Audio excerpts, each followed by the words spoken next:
Is the screen visible?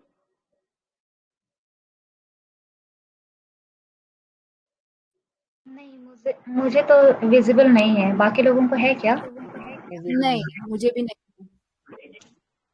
यहाँ पे भी नहीं। अब visible है? अब भी Not नहीं yet. नहीं।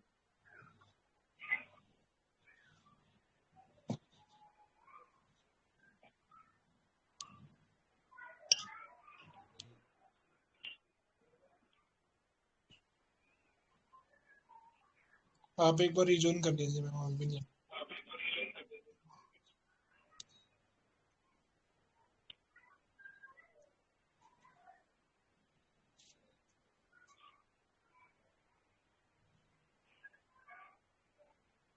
Sorry.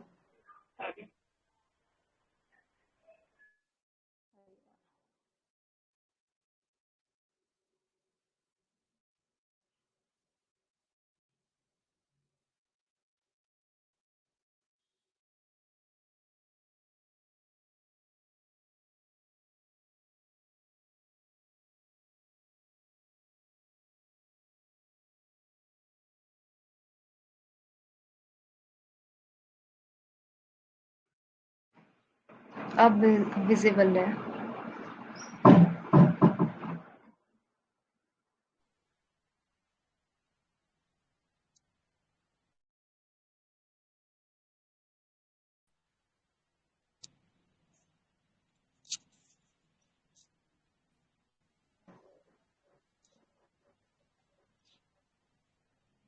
Guys, is my voice audible? हाँ, वॉइस तो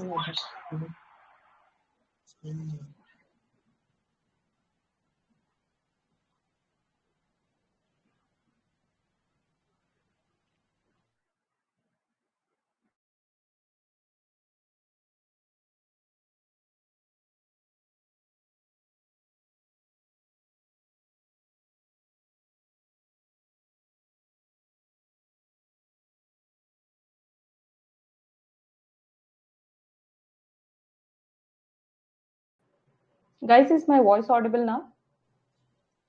yes, यस मैम। Deepti. ठीक है, just a second.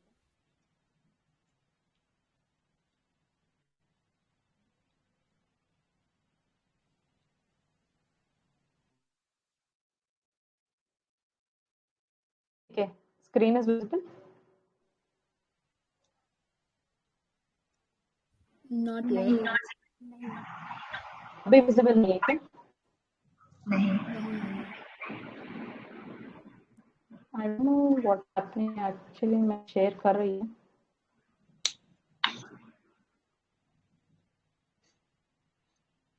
और कोई ट्राई कर लो जिसके पास लैपटॉप। हाँ, कोई और ट्राई कर सकते हैं क्या? Just a second. I'll share the whole screen. Probably then it will work. अब आ रही है क्या? नहीं आ रही मैम। नो। अभी नहीं आ रही है. ठीक है. Can anybody share the screen?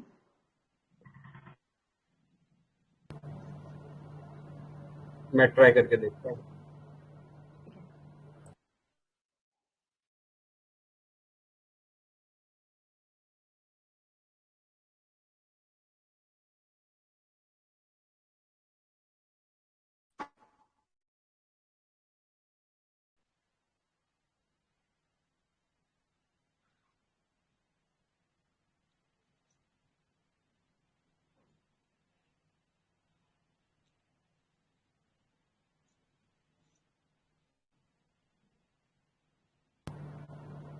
Screen visible है? हाँ तो आपकी बीच में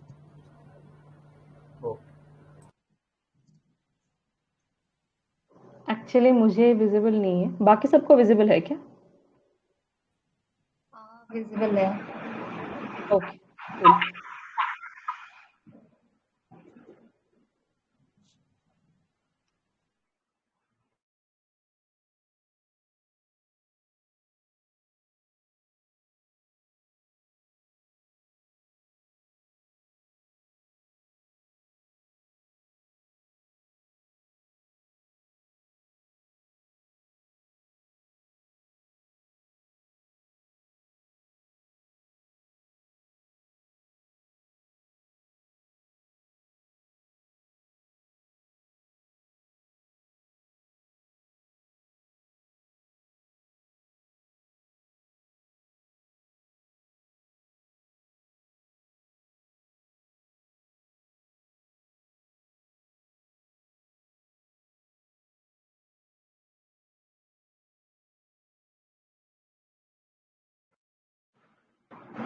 करूँ स्टार्ट?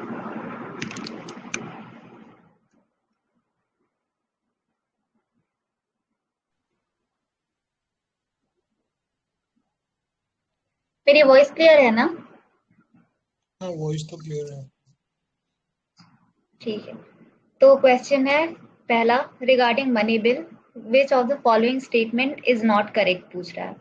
पहला स्टेटमेंट है, a bill shall be deemed to be a money bill if it contains only provisions relating to imposition, abolition, remission, alteration or regulation of any tax. दूसरा, money bill has provisions for the custody of the consolidated fund of India or the contingency fund of India. Third है, money bill is concerned with the appropriation of money out of contingency fund of India. और fourth है, a money bill deals with the regulation of borrowing of money or giving of any guarantee by the government of India. तो answer कोई देगा या direct वो करूं, explanation पे जाऊं? हाँ कंटीजेंसी तो कैसे होगा, सी ही है वही जो दिखा हुआ है। हाँ तो ये नॉट करेक्ट है, तो आंसर सी है इसका, वहाँ कंसोलिडेटेड फंड ऑफ इंडिया होगा। तो हम लोगों को पता है ये बाकी 3 प्रोविजंस के अलावा और मनी बिल के लिए 2 प्रोविजन है, जो है declaration of any expenditure charge on the consolidated fund of India और increasing the amount of any such expenditure. ठीक है, तो कोई चार्ज ऑन और charge made from consolidated fund of India, उसमें डिफरेंस बता दो।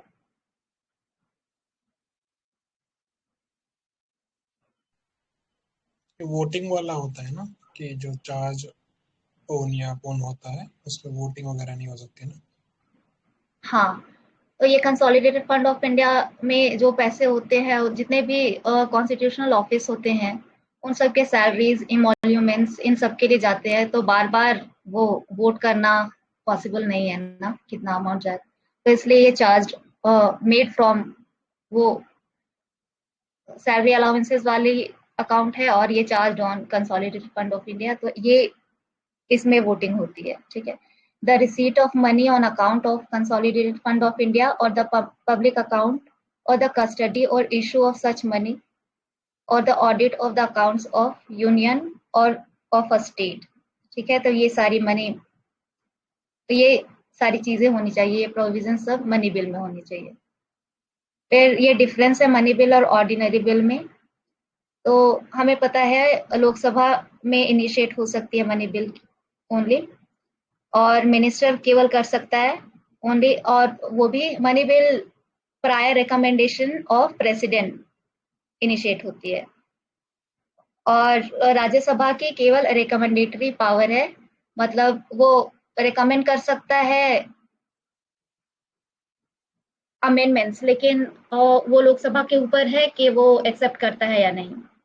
ठीक है, और फिर ये है कि अगर लोकसभा में पास होकर राज्यसभा में जाती है, तो एक टाइम पीरियड है, विद इन 14 डेज राज्यसभा को उस पर एक्शन लेना है, अदरवाइज उसे पास ही माना जाएगा। फिर speaker certified these bills as money bill, तो ये तो पता है, और मनी बिल के अंडर कोई जॉइंट सिटिंग का प्रोविजन नहीं होता है। फिर government has to resign if money bill get defeated in Lok Sabha, तो ये एक इम्पॉर्टेंट प्रोविजन है, और इट कैन बी रिजेक्टेड और approve but can not be return for reconsideration by the president. तो क्योंकि prior recommendation of president he money bill start होता है, तो कोई रिकंसिडरेशन वाला प्रोविजन नहीं है। ऑर्डिनरी बिल, ये था मनी बिल का ऊपर वाला, फिर अब ऑर्डिनरी बिल, तो ये हमें पता है राज्यसभा लोकसभा दोनों में ही इनिशिएट हो सकती है, मिनिस्टर भी कर सकता है, प्राइवेट मेंबर भी कर सकता है इंट्रोड्यूस। फिर prior recommendation of president not mandatory, Rajya Sabha can amend and reject, तो ये हमें पता है कि राज्यसभा अमेंड भी कर सकती है और रिजेक्ट भी कर सकती है, और टाइम पीरियड है राज्यसभा का 6 महीने के लिए डिले कर सकती है। फिर speaker do not certify this types of bill, तो उसे स्पीकर को सर्टिफाई करने की जरूरत नहीं होती है कि ये ऑर्डिनरी बिल है, वो केवल मनी बिल के लिए है कि जब प्रेसिडेंट के पास जाता है साइन के लिए, असेंट के लिए, तो स्पीकर का सर्टिफिकेशन होता है उसमें कि ये मनी बिल है। जॉइंट सिटिंग का प्रोविजन है डेडलॉक के केस में, और ये may lead to defeat of government in Lok Sabha and may have to resign। तो ये कोई जरूरी प्रोविजन नहीं है जैसा मनी बिल में है कि मनी बिल डिफीट हो गया तो लोकसभा को रिजॉल्व होना, हाँ, गवर्नमेंट को रिजाइन करना पड़ेगा। फिर रिजेक्टेड, अप्रूव्ड और return for reconsideration by the president, तो ये प्रोविजन तो पता है हमें।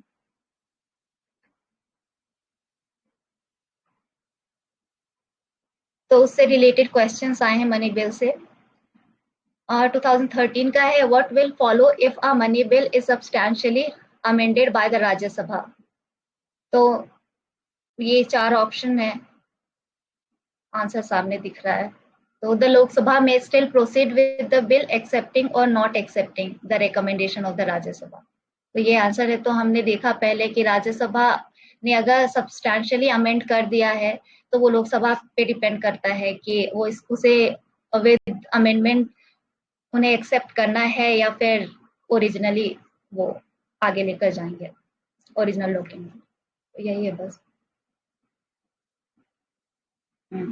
फिर है 2015 का, consider the following statements.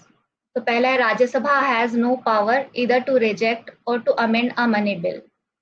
The Rajya Sabha can not vote on the demands for grants, और the Rajya Sabha can not discuss the annual financial statement. तो ये हमें पता है ऑप्शन 3 तो गलत है, वो डिस्कस कर सकती है। और Rajya Sabha can not vote on the demands for grants, ये हाँ, ये मनी बिल में है कि मनी बिल नहीं, मतलब वोटो डिमांड्स फॉर ग्रांट्स में वोट नहीं कर सकती है राज्यसभा, की पावर नहीं है, और ये एक्सक्लूसिव पावर हो जाती है लोकसभा की। और the Rajya Sabha has no power इधर टू रिजेक्ट और to amend a money bill. Amend कर सकती है लेकिन वो जैसे पहले बोला कि लोकसभा पे डिपेंड करता है कि वो एक्सेप्ट करती है। तो इस तरह 1 और 2 है ऑप्शन। इधर तो नो पावर लिखा हुआ है ना, ये जो क्वेश्चन पहला स्टेटमेंट है ये ऊपर वाले क्वेश्चन में लिखा गया सब्सटेंशियली अमेंडेड, यहाँ पे लिख दिया नो पावर, तो ये तो कॉन्फ्लिक्टिंग हो गया ना देखा जाए तो। हाँ, कॉन्फ्लिक्टिंग तो है, लेकिन आई थिंक अगर मतलब दोनों है ना, रिजेक्ट हैज नो पावर इधर टू रिजेक्ट, हाँ ये भी है। कोई बताओ इससे रिलेटेड।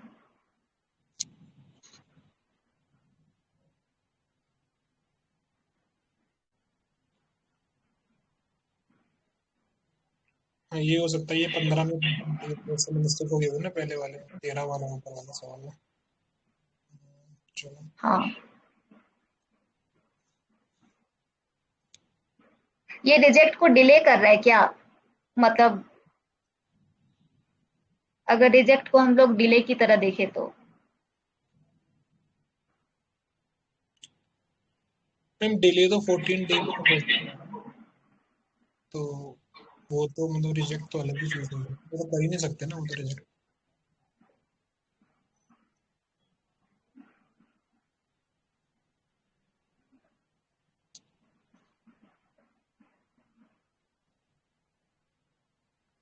अच्छा, एक मनी बिल होता है, एक टाइप 1 होता है, टाइप 2, ये तीनों में क्या डिफरेंस है मतलब?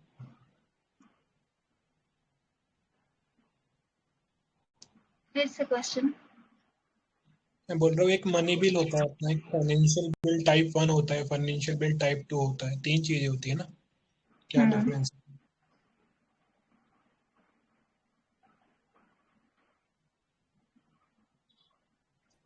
फाइनेंशियल बिल जो 2 होती है वो 110 में, मतलब मनी बिल के अंडर जितने हैं रिलेटेड टू टैक्स और फिर जो भी है अबॉलिशन, रिमिशन, ये सारी चीजें, उसके अलावा जो होती है वो फाइनेंशियल बिल 2 में आती है।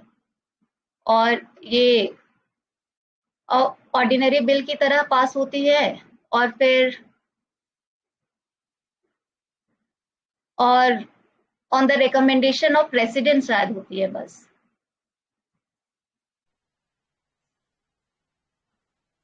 हाँ थोड़ा डिफरेंस है मैम, 110 में तो मनी बिल का दे रखा है, ठीक है। 117 में 2 है, फाइनेंशियल बिल टाइप 1 और टाइप 2।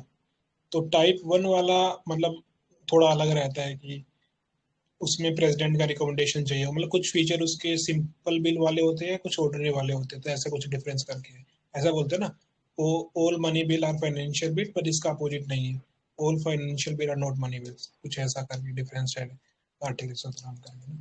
हाँ, फाइनेंशियल बिल जो वो on the recommendation of president होती है और ये पास होती है एज ऑर्डिनरी बिल और ओनली लोकसभा में इनिशिएट किया जा सकता है। और फाइनेंशियल बिल इनिशिएट का नहीं पता, मतलब टाइप 1 वाला होता है ना, वो लोकसभा में हाँ होगा, वही आप सही बोल रहे हो। टाइप 2 वाला आई थिंक कहीं भी हो सकता है, बट एक कंडीशन है, उसको कंसिडर तब तक नहीं किया जाएगा जब प्रेसिडेंट सर बोलेंगे नहीं कि इस बीच पे डिस्कस करो, डिबेट करो या इसको पास करो। ये डिफरेंस है टाइप 2। बाकी उसका फीचर ऑर्डिनरी बिल वाला हो गया, आप जॉइंट सीटिंग वगैरह भी कर सकते हो ये सब। हाँ, दोनों ही मतलब फाइनेंशियल 1 और 2 दोनों ही बिल ऑर्डिनरी बिल की तरह ही पास होगी। हाँ, शायद।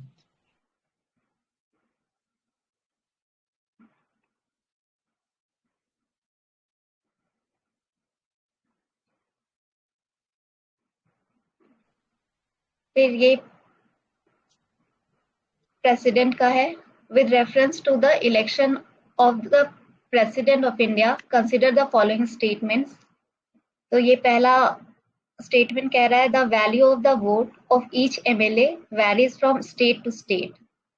और सेकेंड में the value of the vote of MPs of the Lok Sabha is more than the value of the vote of MPs of the Rajya Sabha. तो ये कोई बताओ।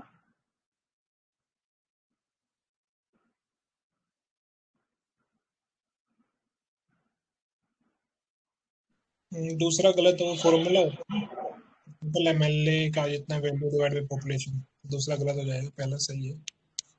हाँ, तो इसका आंसर ए है, 1 ओनली। तो ये फॉर्मूला दिया हुआ है, ये बताने की जरूरत है क्या?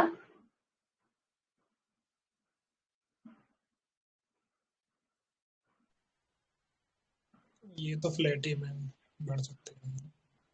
हाँ,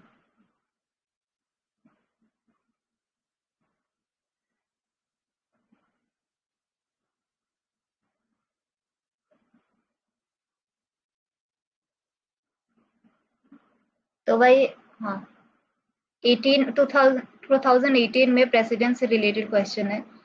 If the President of India exercises his power as provided under Article 356 of the Constitution in respect of a particular state, then statement A है the Assembly of the state is automatically dissolved. B है the powers of the legislature of the state shall be exercisable by or under the authority of Parliament. C है Article 19 is suspended in that state. और D है President can make laws relating to the state. तो इसका answer है B, the powers of the legislature of that state shall be exercisable by or under the authority of the parliament. तो ये president rule के बारे में कह रहा है। जो ऑप्शन 3 है वो article 19 is suspended in that state, तो ये इमरजेंसी, नेशनल इमरजेंसी के टाइम होता है, ठीक है, तो वो स्टेटमेंट गलत है। और president can make laws relating to that state, तो ये तो गवर्नर का है ना, मतलब with the help of governor of the state है, और प्रेसिडेंट का ऐसा कोई लेजिस्लेटिव पावर स्टेट के मैटर पे नहीं होता है।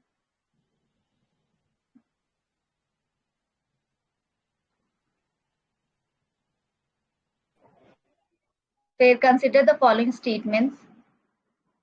The president shall make rules for the more convenient transaction of the business of the government of India and for the allocation among ministers of the said business. दूसरा statement है all executive actions of the government of India shall be expressed to be taken in the name of the prime minister. तो इसमें से दोनों में से कौन सा सही है? तो हमें पता है कि जितने भी काम होते हैं, एग्जीक्यूटिव एक्शन सारे प्रेसिडेंट के नाम पे होते हैं, प्राइम मिनिस्टर के नाम पे नहीं है। तो दूसरा ऑप्शन गलत हो जाएगा, दूसरा स्टेटमेंट गलत हो जाएगा, तो वन ओनली आंसर होना चाहिए।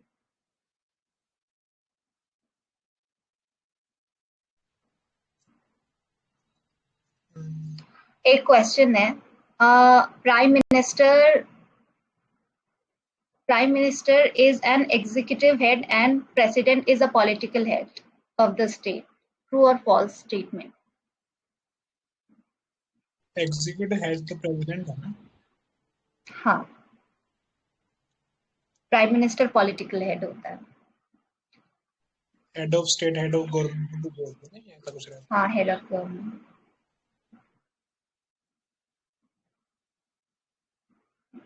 ठीक है, तो ये पता वही जो मैंने बोला ऊपर, all executive action of the government of India are formally taken in the name of president only. Then he can make rules specifying the manner in which the orders and other instruments made and executed in his name shall be authenticated, or he can make rules for more convenient transaction of business of the union government and for allocation among the ministers of the said business. तो ये सारे executive powers होते हैं president.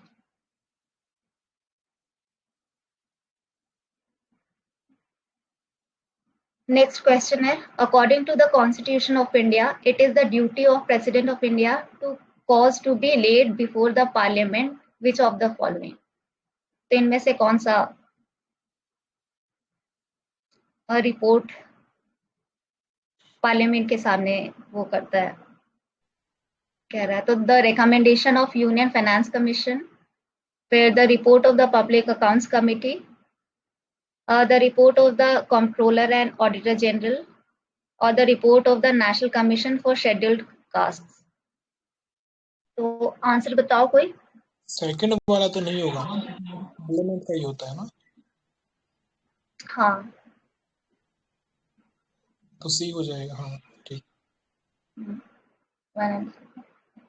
तो पता ही है कि president constitute करेगा फाइनेंस मिनिस्टर हर 5 साल में, और फिर उसके जितने भी कमीशन के रिपोर्ट्स हैं वो प्रेसिडेंट के पास सबमिट होंगे, और फिर वहां से वो पार्लियामेंट के सामने रखेगा प्रेसिडेंट, और उसके साथ मतलब एक्सप्लेनेटरी मेमोरेंडम भी होगा कि कौन से एक्शन लिए गए हैं, रिकमेंडेशन जितने दिए गए थे उसमें से और कितने नहीं, वो सारे। कैग भी प्रेसिडेंट को रिपोर्ट सबमिट करता है, फिर वो पार्लियामेंट को करती है। तो और पब्लिक अकाउंट्स कमेटी, जो कैग रिपोर्ट सबमिट करती है उसे पब्लिक अकाउंट कमेटी एग्जामिन करती है, और फिर वो डायरेक्टली पार्लियामेंट को भेजती है। और ये तो पता ही है, नेशनल कमीशन वो जितने भी minority, scheduled caste, scheduled tribes, इन सब की रिपोर्ट्स होती है वो प्रेसिडेंट के पास जाती है, और प्रेसिडेंट से पार्लियामेंट के पास जाती है।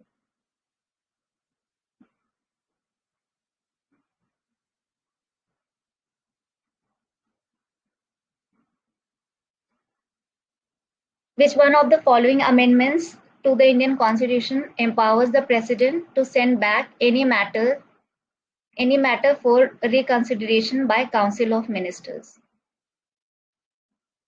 इसका आंसर बता दो कोई,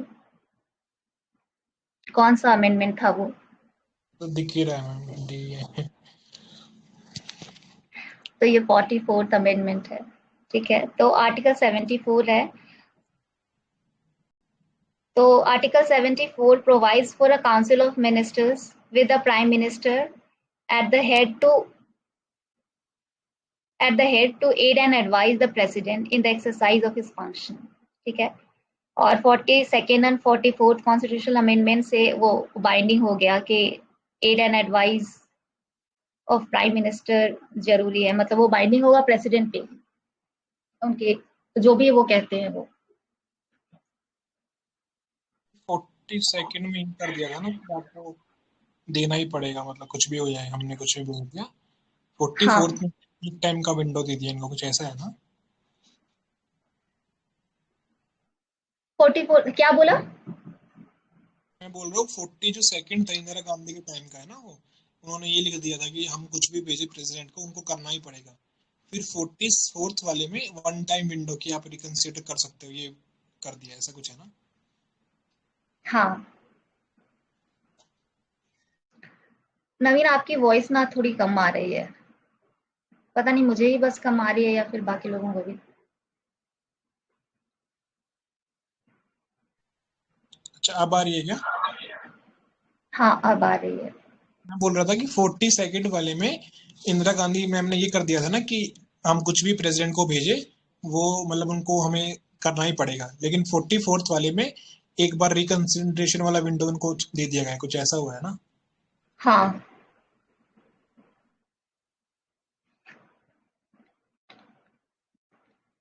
ठीक है, ये हो गया ना? किसी को कुछ पूछना है? सभी शांत हैं।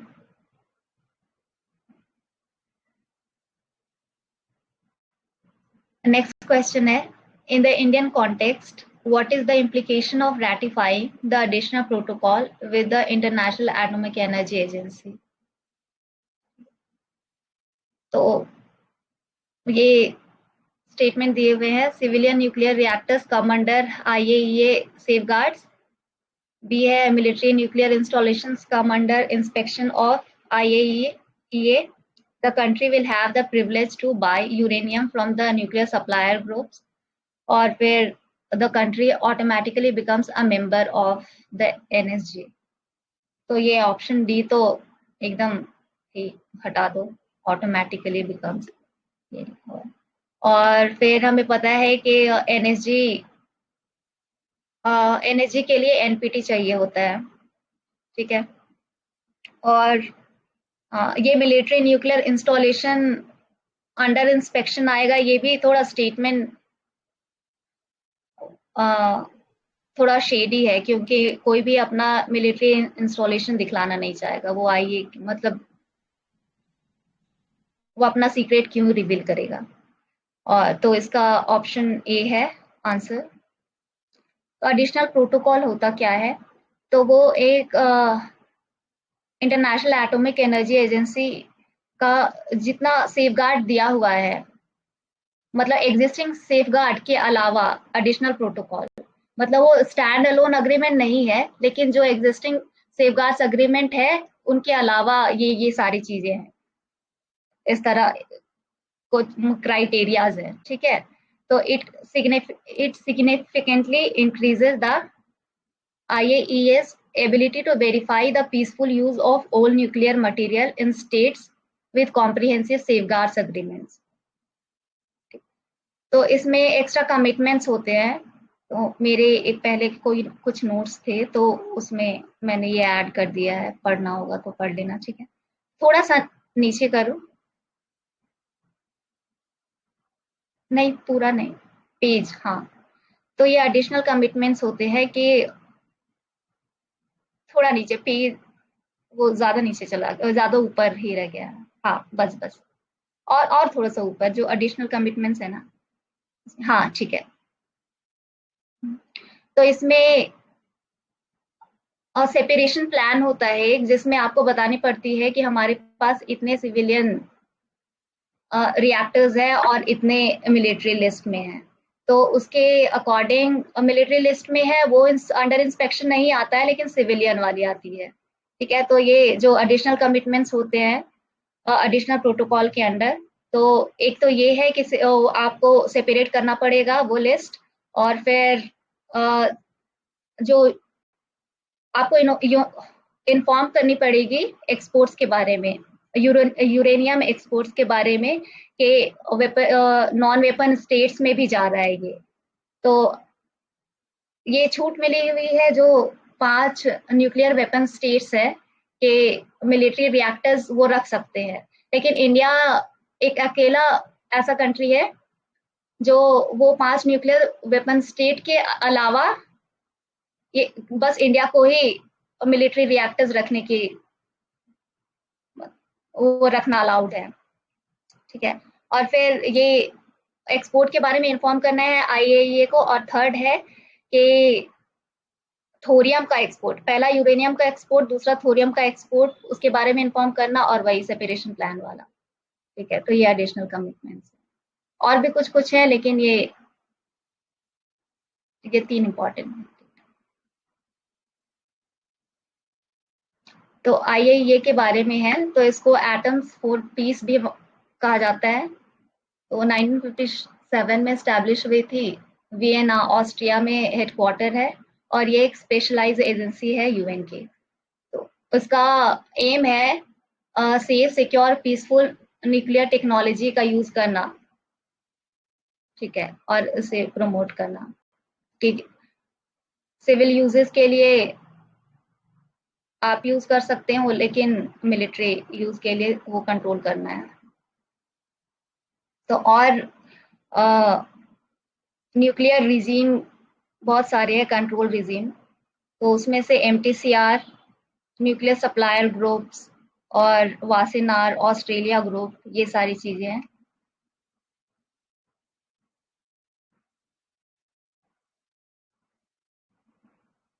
तो MTCR क्या है, पहले ये क्वेश्चंस देख लेते हैं, उसके बाद फिर ये कर लेंगे।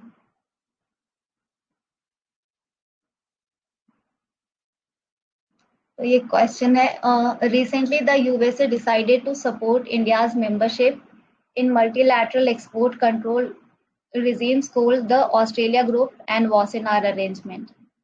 तो इन दोनों के बीच डिफरेंस क्या है पूछ रहा है। तो Australia Group is an informal arrangement which aims to allow exporting countries to minimize the risk of assisting chemical and biological weapons proliferation, whereas the Wassenaar Arrangement is a formal group under the OECD holding identical objectives। दूसरा statement है, the Australia group comprises predominantly of Asian, African and north American countries, whereas the member countries of Wassenaar Arrangement are predominantly from the European Union and American continents। तो answer बताओ कोई, 1 only, 2 only. D, क्योंकि जो Wassenaar वाला dual use के लिए है ना, वो वाला ऑस्ट्रेलियन ग्रुप का तो एक्सप्लेनेशन सही दिया है, केमिकल और बायोलॉजिकल दोनों होना चाहिए। वासेनार वाला ड्यूल यूज वेपन के लिए है ना, कुछ ऐसा करके है। हाँ, तो और दूसरा तो है ही गलत, मतलब ऐसा कुछ नहीं है, कौन किसका मेंबर कोई भी हो सकता है। एक मिनट, 2 मिनट के लिए रुकोगी क्या?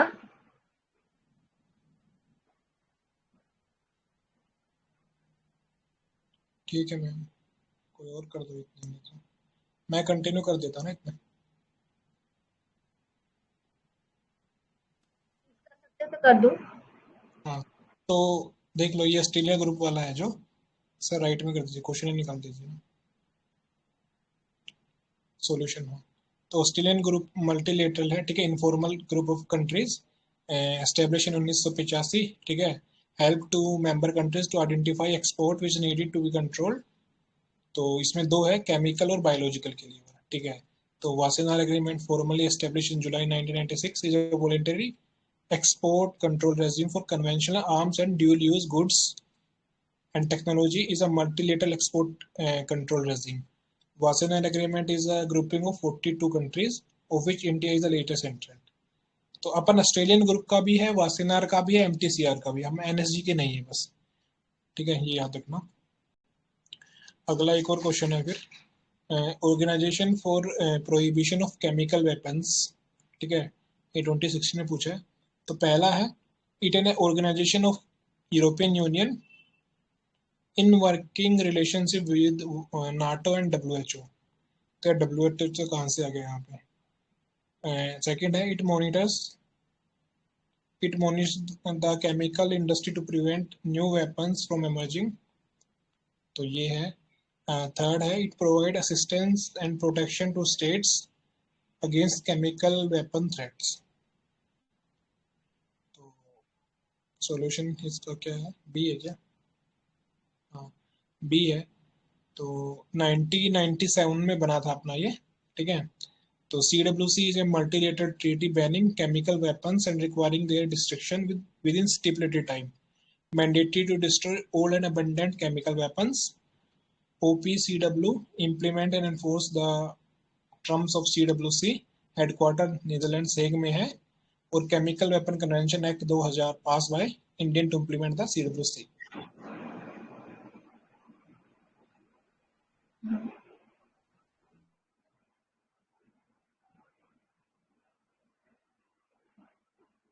हेलो, हाँ मैम आप कर दी कंटिन्यू.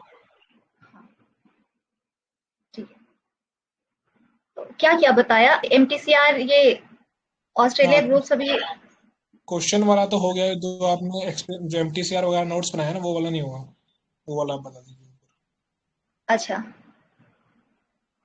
हाँ, तो Australia group, India Australia group OSNR MTCR का मेंबर है, NSG का मेंबर नहीं है, और चाइना MTCR का मेंबर नहीं है. ठीक है, तो ये डिस्टिंक्शन याद रखना.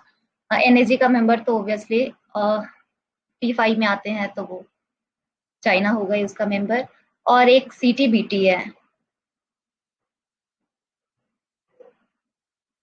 इंडिया इसका भी नहीं है.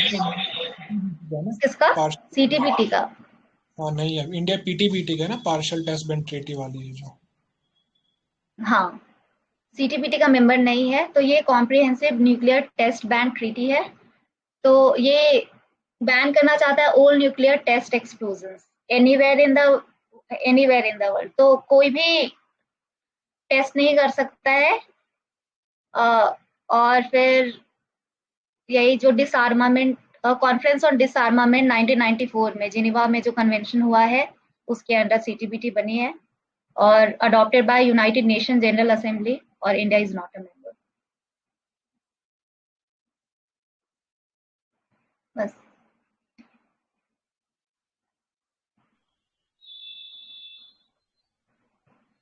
तो ये है ये जो IAEA है ना, अपने जो कैग है उसके एक्सटर्नल ऑडिटर बने हैं अभी GC मुर्मू, जो अपने कैग है ना. हाँ, CAG. हाँ करे. इसीलिए न्यूज में शायद आ सकता ये है.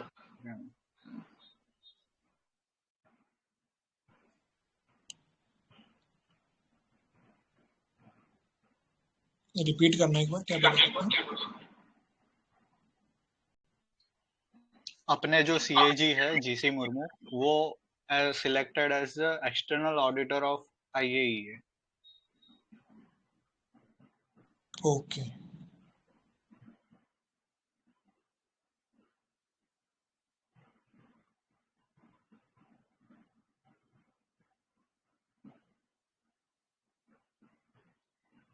तो ये कुछ कंट्रीज के नाम दिए हुए हैं, और बताना था कि फ्री ट्रेड पार्टनर्स कौन है आसियान के. तो हमें पता है कि आसियान के जो ट्रेड पार्टनर्स है वो एशियन कंट्रीज ही हैं.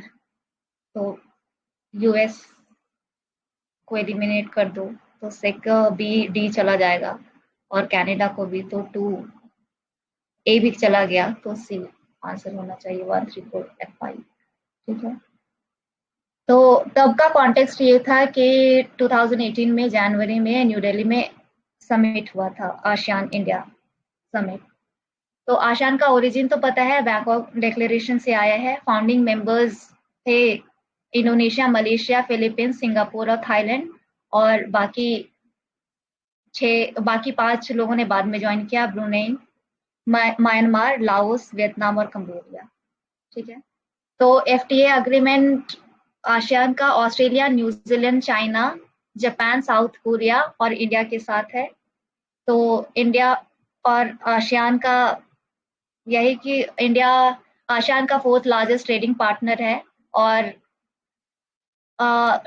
10.6% ओवरऑल इंडिया का जो ट्रेड है वो आसियान के साथ होता है. और India's export to ASEAN stands at 11% total exports.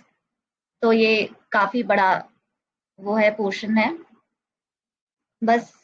और India ASEAN India business council 2003 में सेटअप की गई थी, जिसमें एम था उसका कि प्राइवेट प्लेयर्स को सिंगल प्लेटफॉर्म मिल सके। और ये सब तो बस बोल बच्चन वाली बातें हैं नीचे।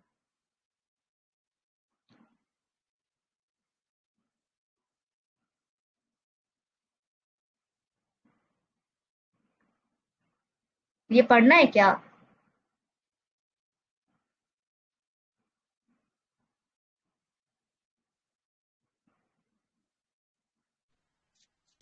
इंडिया का 11 कंट्रीज के साथ FTA है। तो एक आसियान हो गया, फिर Sri Lanka, Bhutan, Nepal, Singapore, Japan, Malaysia, Mauritius, South Korea और साफ्टा। ठीक है, South Asian free trade agreement.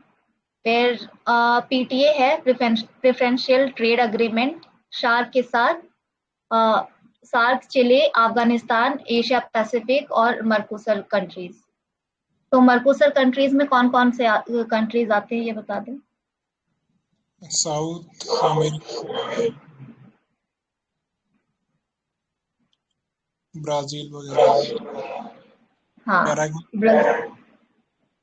हाँ, ब्राजील, अर्जेंटीना है, पैराग्वे और उरुग्वे है।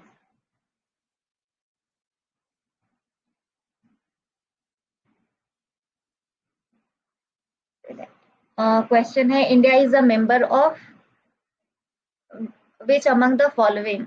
तो एशिया पैसिफिक इकोनॉमिक कॉर्पोरेशन है, फिर आसियान है, थर्ड ईस्ट एशिया समिट।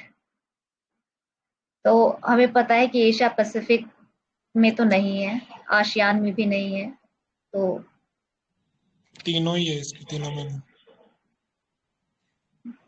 हाँ, तीनों में तो मुझे भी ऐसा ही लग रहा है, लेकिन ईस्ट एशिया समिट शायद मैंने देखा नहीं है। नहीं है, बी आंसर क्यों है लेकिन? बीथे है क्या स्क्रीन में? होगा यार, फिर पता नहीं। ईस्ट एशिया समिट शायद मैं ये देखना भूल गई। किसी को पता है क्या? किसी को पता है तो बता दो।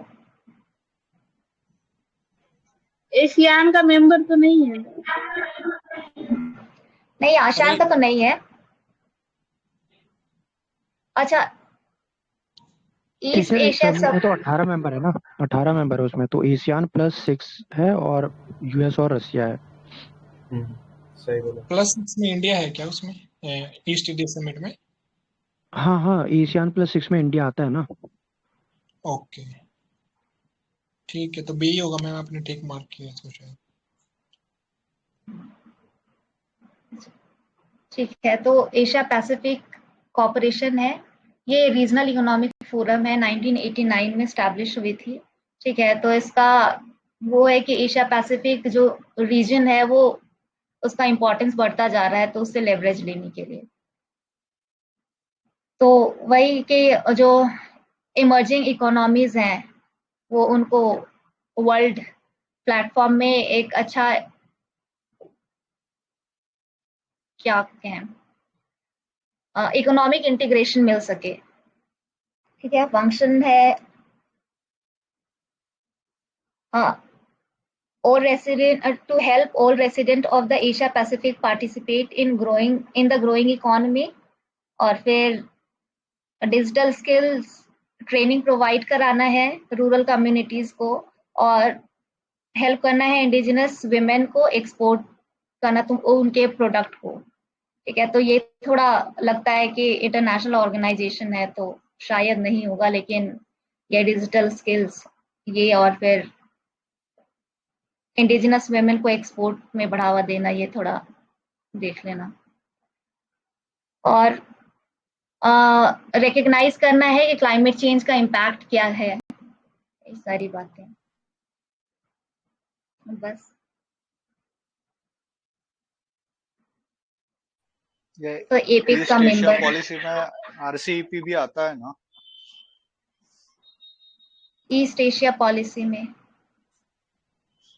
जो इंडिया की थी वो अभी जो हमने साइन नहीं किया शायद से। RCEP, हाँ, RCEP हमने साइन नहीं करा।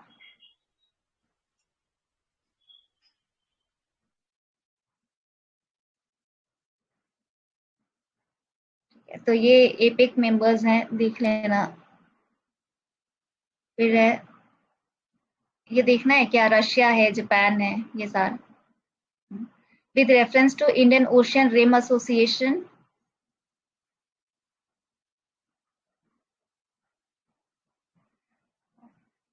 with reference to Indian Ocean Rim Association for Regional Cooperation, तो ये consider the following statements। तो वो पहला कर दो, हाँ। It was established very recently in response to incidents of piracy and accidents of oil spills। Second statement है, it is an alliance meant for maritime security only। तो ये तो गलत होगा, कोई भी अलायंस अभी किसी एक पर्टिकुलर पर्पस के लिए नहीं होता है, बहुत ठीक है, होलिस्टिक होता है। हाँ, पहला भी गलत। हाँ, पहला भी गलत।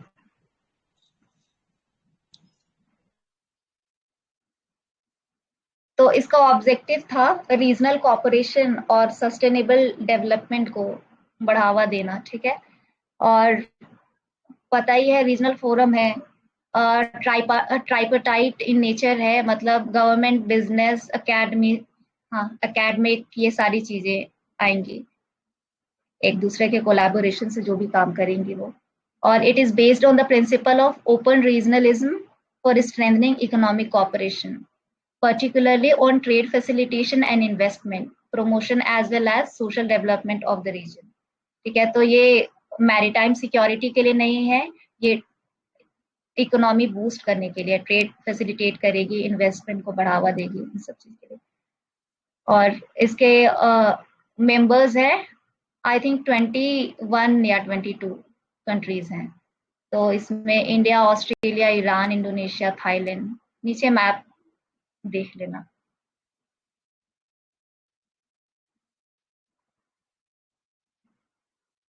हाँ, पाकिस्तान नहीं है।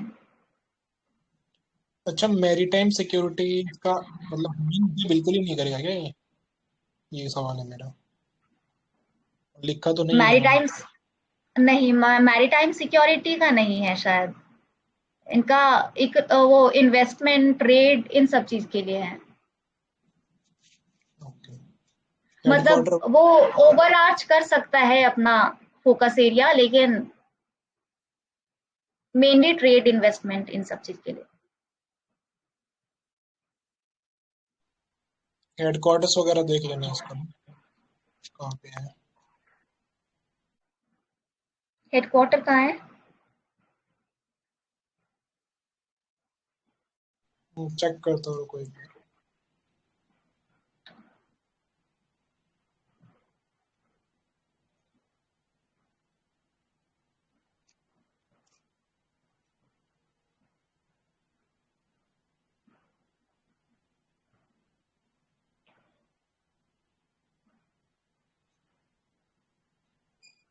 मॉरिशस में है।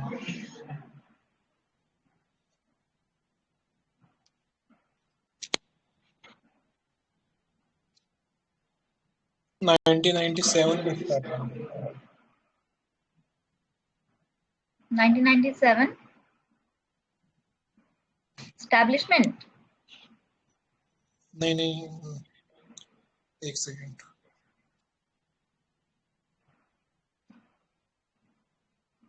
हाँ, 1997, 6 मार्च 1997, ठीक है,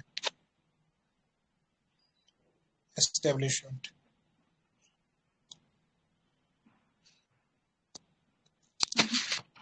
तो ये नेक्स्ट क्वेश्चन है, the Fortaleza declaration recently in news is related to the affairs of, तो इसका आंसर बताओ।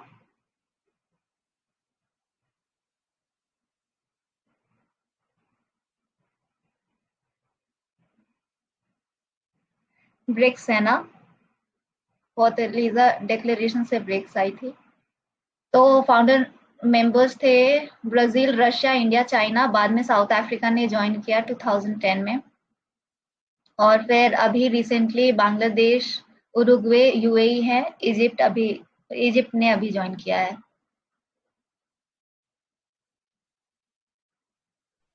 इससे ना वो बैंक बनाया था इन्होंने, ब्रिक्स नहीं आया था इससे, ब्रिक्स ने न्यू इसको ले कुछ ऐसा है ना।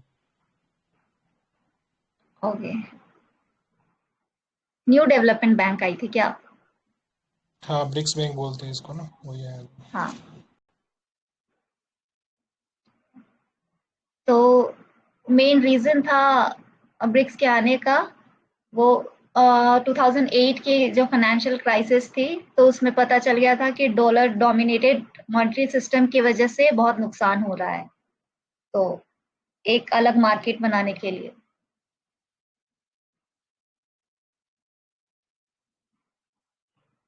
बस इतना ही है। और किसी को ऐड करना है कुछ क्या?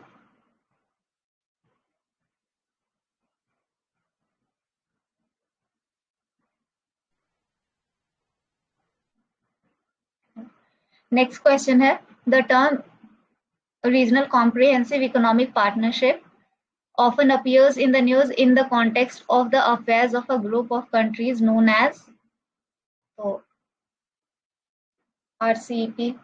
तो इसका आंसर क्या होगा? आंसर बी है आसियान। तो ये फ्री ट्रेड अग्रीमेंट से रिलेटेड है आसियान की। तो ये अभी शायद 22 मुझे कई जगह 2020 में इसका मतलब इसने स्टार्ट किया काम करना ये दिखा, और किसी जगह अभी 2022 में। तो कोई बता सकता है ये कब 20 में आया या फिर 22? शायद इंडिया के विड्रॉवल के बाद ही मतलब बोल सकते हैं। इंडिया ने 29 में विड्रॉ किया ना, हाँ, उसी मतलब टाइम किया था। India negotiation. ने 2020 में विड्रॉ किया। फर्स्ट समिट हुई थी वो 2017 में हुई थी, मनीला फिलीपाइन। सेकंड वाली सिंगापुर, थर्ड वाली बैंकॉक, और ये फोर्थ वाली जिसमें शायद हमने नहीं साइन किया, मतलब आरसीपी अग्रीमेंट। तो ये फ्री ट्रेड अग्रीमेंट है आसियान, जिसमें 10 कंट्रीज आती हैं, वो साउथ ईस्ट एशिया की वो, और फिर बाकी जापान, न्यूजीलैंड, चाइना और ऑस्ट्रेलिया और साउथ कोरिया, ये। तो यही इसमें कुछ फैक्चुअल चीजें हैं जो ये है 30% ऑफ वर्ल्ड पॉपुलेशन है, और 30% ऑफ ग्लोबल जीडीपी, और बिगेस्ट ट्रेड ब्लॉक है। फिर ये एलिमिनेट कर सकता है 90% of tariff on imports between its signatories with in 20 years of coming into force. ठीक है, और common rules for e commerce, trade and intellectual property ये इस्टेब्लिश करना है। इसमें एक इन्वायरमेंटल कंसर्न नहीं आता है, तो ये मैं लिखना भूल गई। तो ये एक इम्पॉर्टेंट चीज है। ठीक है, तो ये मैं ऐड कर दूंगी। इंडिया एंड आरसीपी तो अभी तो विड्रॉ कर दिया, तो रीजंस क्या क्या रहे उसके विड्रॉल के, इंडिया के विड्रॉल के? तो ये ऐसे ही हमारा एफटीए है कोरिया, जापान और बाकी कंट्रीज के साथ, तो उसकी वजह से हमारा ट्रेड डेफिसिट ऑलरेडी बहुत ज्यादा है। तो इस वजह से, और ट्रेड टैरिफ 90% एलिमिनेट कर देंगे कह रहा है, तो इससे रेवेन्यू भी कम आएगी और फिर अपना ट्रेड डेफिसिट भी ज्यादा वो बढ़ता जाएगा, इसलिए। और हमें तो पता है कि हम लोग हमेशा डेफिसिट में ही रहते हैं ये चाइना के साथ ट्रेड में। तो और हमें डर था कि सारी जो चीप गुड्स हैं चाइना की वो डंप होने लगेगी इंडिया में। और फिर कोई सेंसिटिव लिस्ट है जिसमें उस लिस्ट के अंडर जो आरसीपी कंट्रीज हैं उसके उस सेंसिटिव लिस्ट के अंडर जो बहुत प्रोटेक्शन मिलता है, जैसे राइस में, फुटवेयर में, डेयरी प्रोडक्ट्स में। तो ये इस पे कंसेंसस नहीं बन पाया था इंडिया का, तो ये भी एक रीजन है।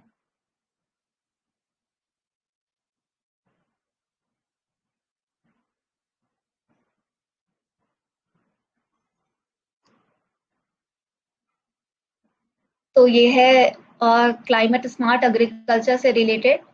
So with reference to the Global Alliance for Climate Smart Agriculture, which of the following statements are correct?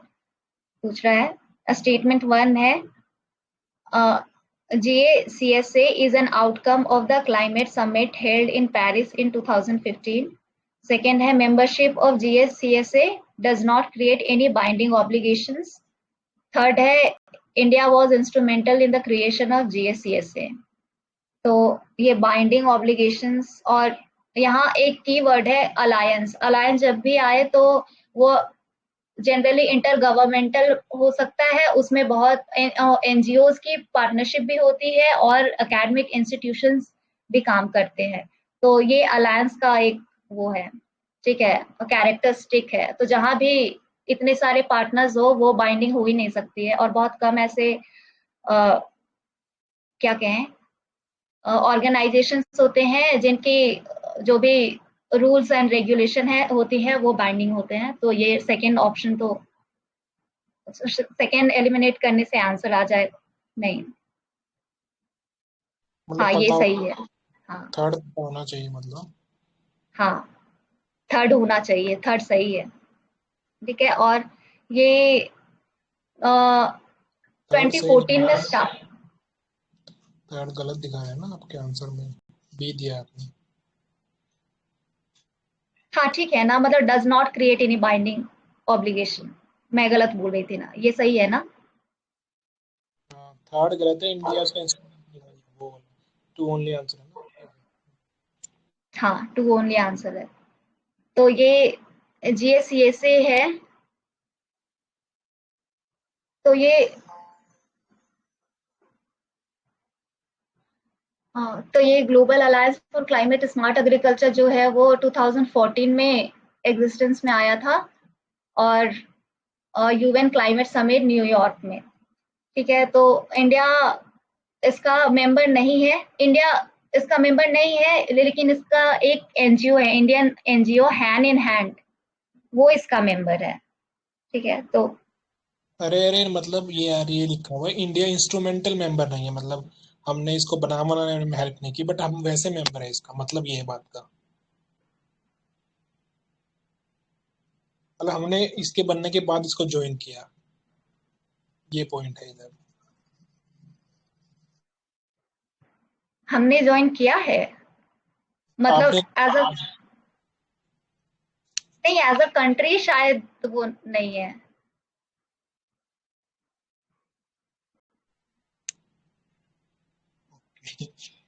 देखता हूँ मैं, रुको एक बार. बट होना चाहिए यार आपके ये जहाँ बातें लिखी हुई. एनजीओ मेंबर हो क्या कहते हैं, इंडिया ही हो गया ना फिर तो. मैं चेक करता हूँ इसको एक बार. किसी को पता होगा तो प्लीज बता दो.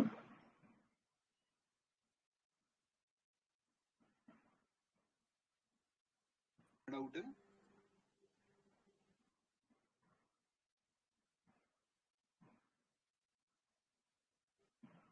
Hello hello. क्या डाउट है.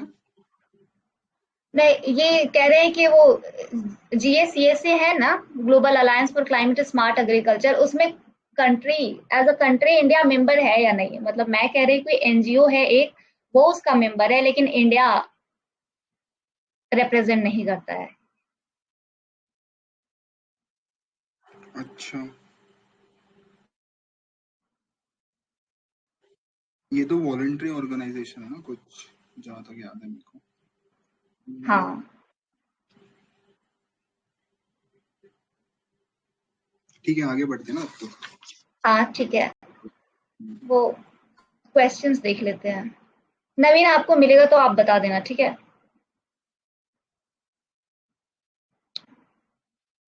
तो इसी साल क्वेश्चन था क्लाइमेट स्मार्ट एग्रीकल्चर में, 2020 का क्वेश्चन है. तो इन the context of India's preparation for climate smart agriculture consider the following statements. ठीक है. तो स्टेटमेंट 1 है the climate smart village approach in India is a part of project led by Climate Change, Agriculture and Food Security, an international research program. Second statement है the project of climate change, agriculture and food security is carried out under consultative group on international agriculture research headquartered in France. दूसरा है the International Crops Research Institute for the Semi-Arid Tropics in India is one of the CGIAR's research center. तो कोई इसका answer देना चाहेगा? पूरा ही factual है। हाँ, पूरा फैक्चुअल है। तो तीनों तो कभी नहीं होंगे इतना फैक्चुअल में। सी है क्या आंसर? क्या आंसर? सी है क्या कैलकाटा? नहीं, अनफॉर्चुनेटली तीनों स्टेटमेंट ही सही हैं। अच्छा, ओके।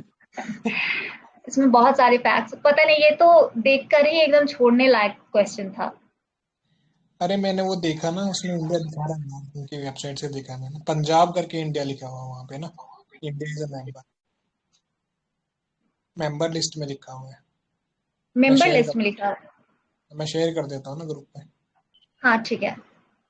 वो साइट है, साइट में 2-3 टाइप के दिखा रहा है मेंबर, एक तो गवर्नमेंटल ऑर्गेनाइजेशन, फिर दूसरी ये नॉन गवर्नमेंटल। गवर्नमेंटल में नहीं दिखा रहा है सर, गवर्नमेंटल में ही दिखा रहा है मेरे हिसाब से, तो गवर्नमेंटल एंड डेवलपमेंट एजेंसी में लिखा हुआ है पंजाब करके, फिर कोमा लगा के इंडिया लिखा हुआ है। तो हो सकता है ना कि इनके बहुत सारे प्रोग्राम चलते हैं ना, तो इस रीजन में चल रहे होंगे।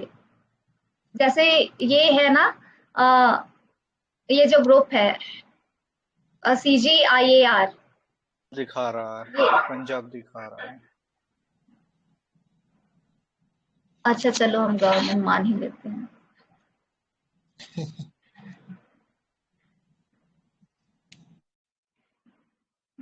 तो ये स्टेटमेंट 1, तो एक राजा पक्कर एक विलेज है, वो क्लाइमेट स्मार्ट विलेज है। तो a part of project led by CGIAR research program climate change agriculture food security. ठीक है, तो build on the principle of climate smart agriculture. Climate smart agriculture वो होता है जो चेंजिंग टाइम, हाँ, विद चेंजिंग टाइम अपना जो इकोनॉमी है, अपना इन्वायरमेंट है, अपना लाइवलीहुड है, ये सब चेंज करते जाए, उसको सस्टेनेबल तरीके से बनाए। तो यही है क्लाइमेट स्मार्ट एग्रीकल्चर। ठीक है, तो ये build on the principle of CSA, this program provides technological, organizational and systematic support to farmers in association with institutions to help them cope with climate change. तो ये 20 कंट्रीज में है और 36 sites पे काम कर रहा है।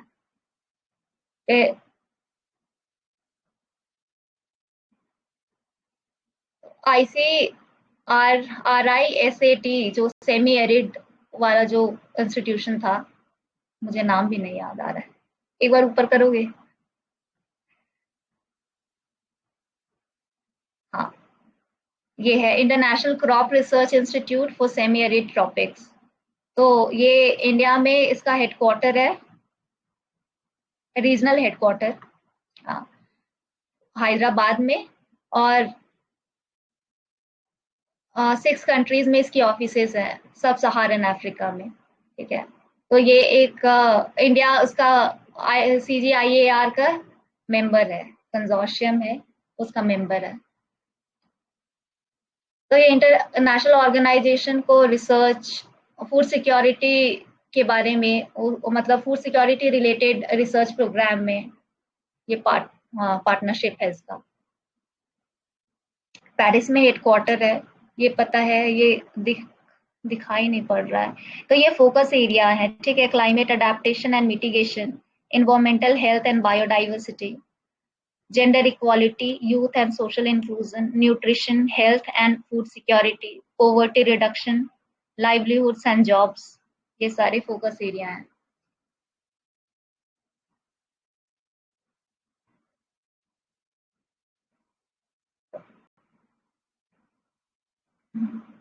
तो इसी तरह सस्टेनेबल डेवलपमेंट से रिलेटेड जो ऑर्गेनाइजेशन काम कर रहे हैं उस पे क्वेश्चन है। तो partnership for action on green economy, तो ये पेज एक ऑर्गेनाइजेशन है। तो a UN mechanism to assist countries transition towards greener and more inclusive economies emerged at, तो ये कब स्टार्ट हुआ था पूछ रहा है। तो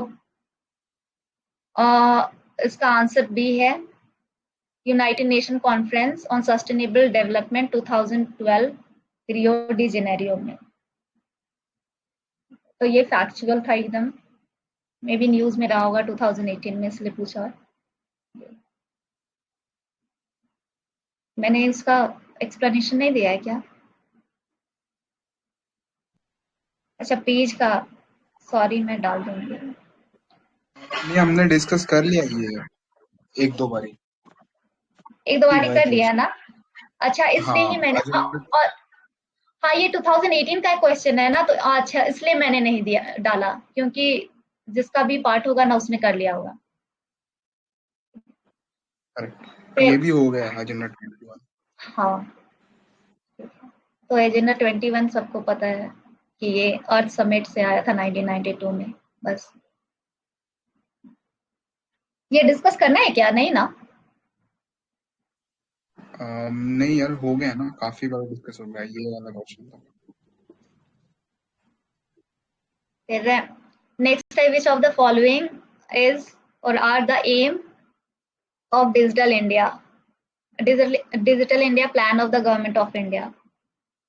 तो इसका है, formation of India's own internet companies like China did, establish a policy framework to encourage overseas multinational corporations that collect big data to build their large data centers within our national geographical boundaries. और third statement है, connect many of our villages to the internet and bring Wi-Fi to many of our school, public places and major tourists.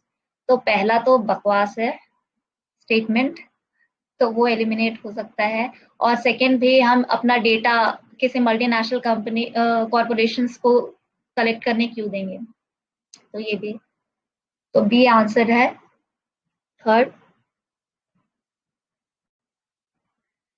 तो digital India तो umbrella programme है जो multiple government ministries और department को converge करता है, और इसका काम वही 9 पिलर्स है, जिसके मतलब फोकस एरिया की तरह इस पर ये काम करेगा। ई गवर्नेंस है, पब्लिक इंटरनेट एक्सेस प्रोग्राम है, अर्ली हार्वेस्ट प्रोग्राम है, IT for jobs, electronic manufacturing, universal access to mobile connectivity, broadband highways, और ई क्रांति, इलेक्ट्रॉनिक डिलीवरी ऑफ सर्विसेज, ये सारी चीजें, information for all.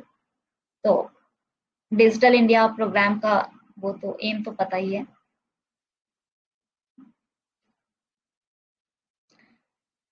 Digital India के under कुछ कुछ इनिशिएटिव्स हैं, तो ये सारे हैं, डिजी लॉकर्स, ई हॉस्पिटल्स। डिजी लॉकर से क्वेश्चन भी पूछा था ना? हाँ, फिर ई हॉस्पिटल्स, ई पाठशाला,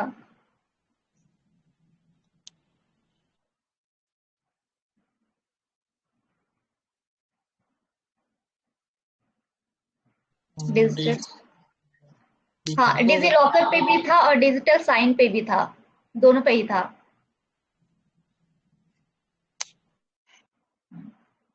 ठीक है, ई हॉस्पिटल से ई पाठशाला है, और भीम, तो भीम हमने बहुत बार डिस्कस कर लिया है।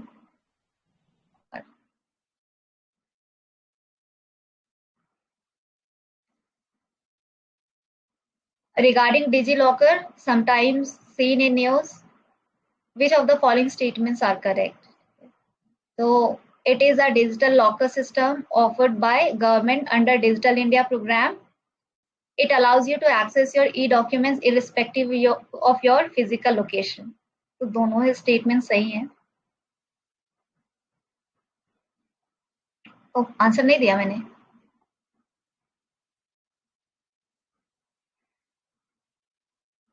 शायद ये मैंने नहीं करा, एक बार नीचे करना। अच्छा, ये छूट गया, रुक जाओ। Consider the following statements. A digital signature is an electronic record that identifies the certifying authority issuing it or used to serve as a proof of identity of an individual to the access information or server on the internet, an electronic method of signing an electronic document and ensuring that the original content is unchanged. तो इसका answer बता दो, इसमें तो answer भी नहीं दिया। दूसरा तो गलत है ना, सेकंड से। हाँ,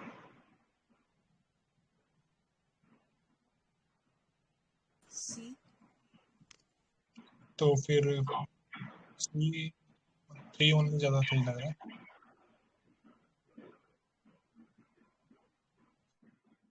हाँ, सी सही होना चाहिए। सी आंसर होना चाहिए। इसका एक बार आंसर चेक कर लेना। कुछ यूपीएससी ने कुछ कन्वेंशनल जो मतलब टेस्ट सीरीज जो ये कोचिंग थे उनसे अलग दिया था आंसर। इसका एक बार कंफर्म कर लेना फिर ऑफिशियल आंसर। ये मैं चेक करके डाल दूंगी और इसका एक्सप्लेनेशन भी डाल दूंगी, ठीक है? बाकी नहीं 2019 में जो बनाएगा ना वहाँ देख लेंगे, ज्यादा नहीं था। हाँ, तो ये कुछ प्लेसेस दिए थे और वो बताना था किस कंट्रीज में है, ठीक है? तो अलेपो, ये आंसर बताना कोई। 4 तो ठीक है, ये तो अफगानिस्तान आजकल न्यूज में रहता है। 4 हाँ, ठीक है, मतलब दिन से होगा। बी सही बी है। बी सही था ना 1 and 4। हाँ, अलेप्पो है सीरिया में, तो 1 and 4 हो जाएगा। हाँ, मोसुल भी बहुत न्यूज में रहता है हमेशा ही, तो वो पता है। ईरान में है शायद ना, या इराक में है? इराक में। किरकुक कहाँ है? क्या? अलेपो? नहीं, मैं ये किरकुक भी इराक में है ना? हाँ, किरकुक भी इराक में है। तो ये लोकेशन, इंपॉर्टेंट सिटीज अलेपो और क्या, दमस्कस, ये पता होना चाहिए। और इडलिब,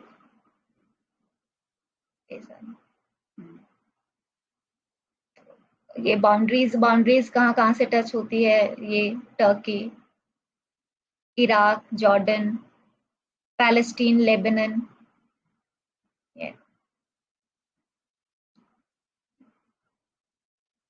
और बीच में ये सी ऑफ गैलिली है, उससे भी बॉर्डर बनाती है। सी ऑफ गैलिली किसके अंडर आता है? मतलब ज्योग्राफी किस कंट्री के अंडर होगा?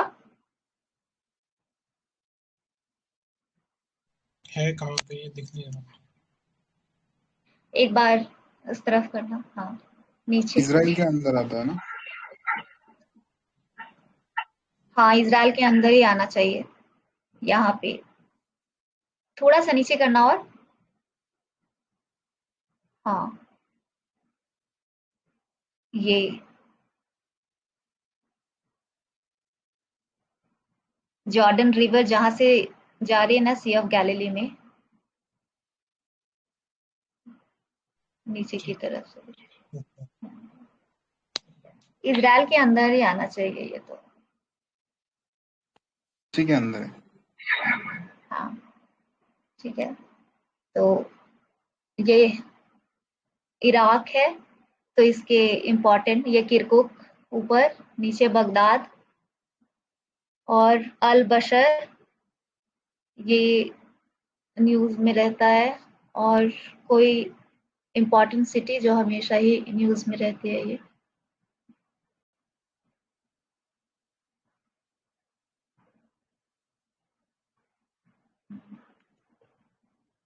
ठीक है। अफगानिस्तान, इसमें इम्पोर्टेंट सिटीज याद रखना, नीचे से जरन, फिर फारा, फिर वेस्ट में हेरत है, ऊपर मज़ार शरीफ, फिर है काबुल,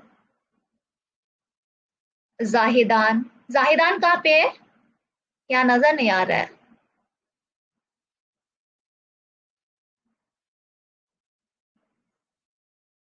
यहाँ है नहीं दिया हुआ। जाहिदान ईरान में है। वो जो हम चाबार पोर्ट से लिंकेज कर रहे हैं ना, तो जाहिदान से जरंज को कनेक्ट कर रहा है। ओके, हाँ ओ, हाँ तो जरन यहाँ है, और फिर काबुल,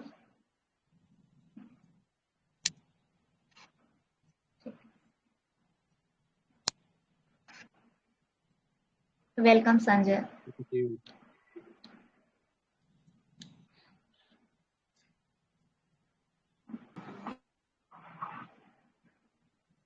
ठीक है, पैलेस्टीन वाला एरिया तो हमने बहुत बार ही देखा है, कल भी दीप्ति के उसे देख रहे थे।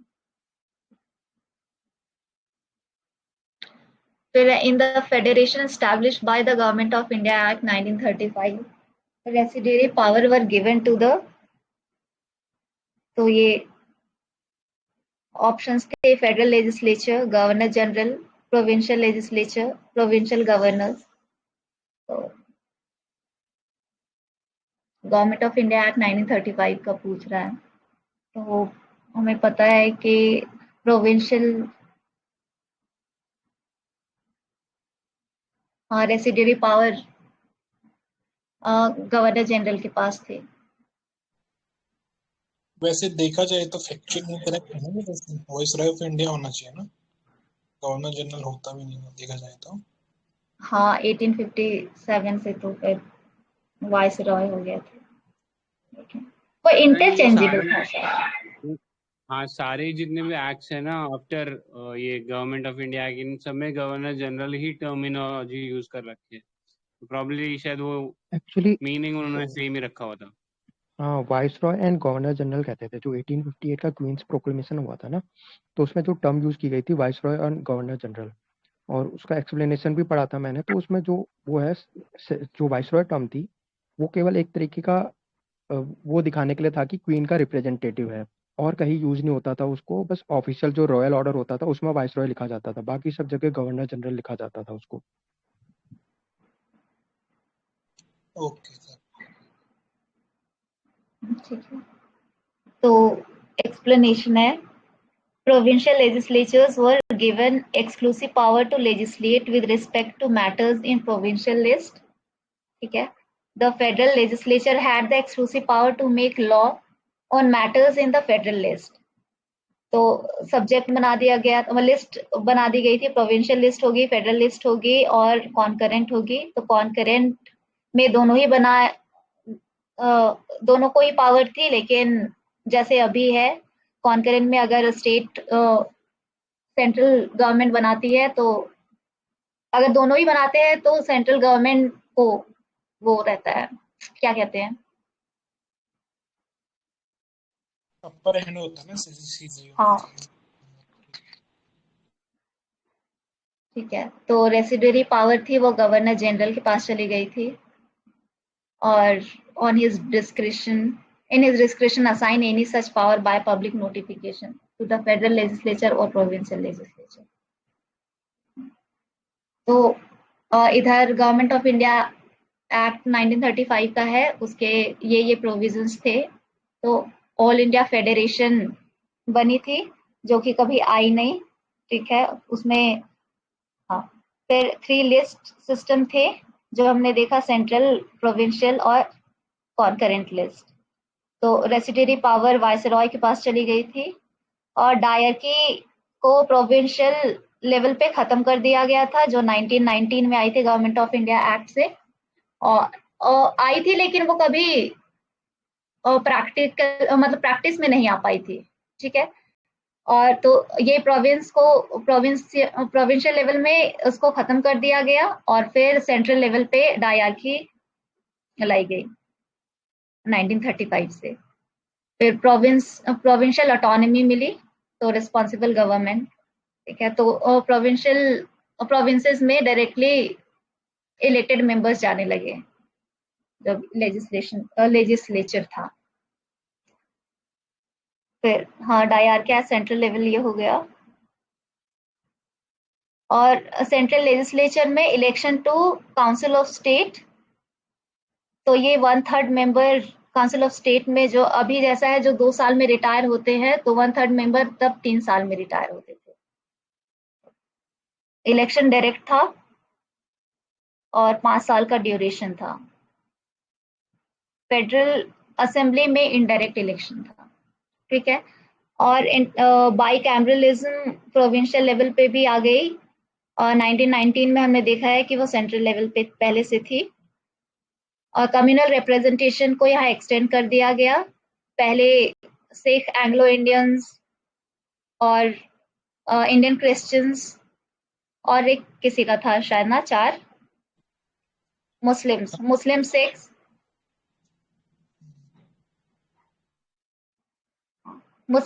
इंडियन क्रिश्चियंस और एंग्लो इंडियंस को था, वो अब एक्सटेंड करके डिप्रेस्ड क्लास, विमेन और वर्कर्स को भी दिया गया।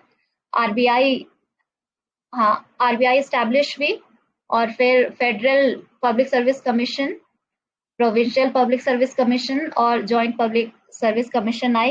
फेडरल कोर्ट्स आए, और secretary of state Indian council जो 1858 में आई थिंक आई थी, वो खत्म कर दी गई।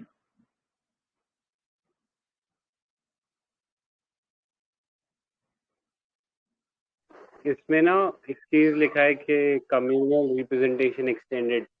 तो कम्युनल जो होता है वो मोस्टली रिलीजियस लाइंस पे होता है, ठीक है। तो वो ये कहना कि उनको वुमेन को कम्युनल रिप्रेजेंटेशन दे दिया, वर्कर्स को कम्युनल रिप्रेजेंटेशन दे दिया, वो आई थिंक थोड़ा सा गलत हो जाएगा।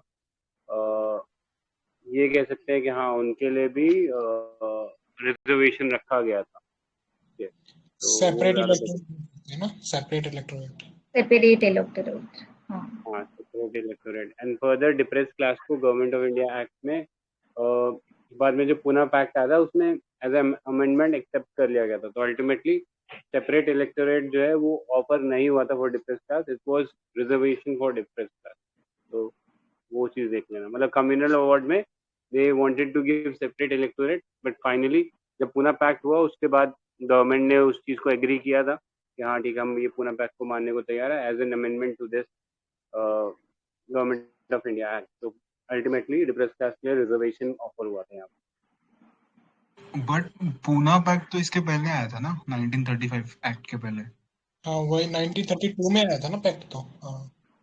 हाँ, लेकिन कम्युनल अवार्ड ऑफर हो चुके थे ना, तो वो चीज था कि वो आएगा गवर्नमेंट ऑफ इंडिया एक्ट में, लेकिन फिर उसको पहले अमेंडमेंट करके फाइनली जो ऑफर उस चीज हुई थी वो ये हुआ था कि हम लोग जो है इनको रिजर्वेशन ऑफर करते हैं। अरे वो सर, वो थर्ड राउंड टेबल में ये हुआ था ना, इसका प्रोविजन साइन हुए थे 1935 एक्ट के, आप उसकी बात कर रहे होंगे। तो वो पूना पैक्ट में उसको अमेंडमेंट मान लिया गया था, वो 1935 में फिर रिप्रेजेंट हुआ। हाँ, मतलब वो अल्टीमेटली पूना पैक्ट में वो चीज रिजर्वेशन की तरह ऑफर हुई थी। मतलब कई बार हम लोग ऐसे बोलते थे सेपरेट ऑफर हुआ था, और उनके लिए ये चीज थोड़ा देख लेना कि वो it was reservation that was offered for depress class.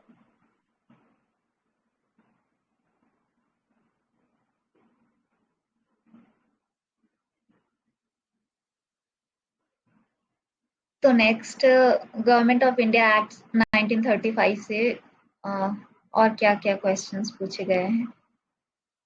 तो consider the following statements. The government of India act 1935 provided for, first है द प्रोविंशियल ऑटोनॉमी, दूसरा the establishment of federal court और all India federation at center. तो अभी हमने देखा कि तीनों ही चीजें थी। तो 1, 2 and 3 आंसर डी। फिर नेक्स्ट है consider the following statement, some of the main features of the Government of India Act 1935 were the abolition of diarchy in the governor's provinces, or power of the governors to veto legislative action and to legislate on their own.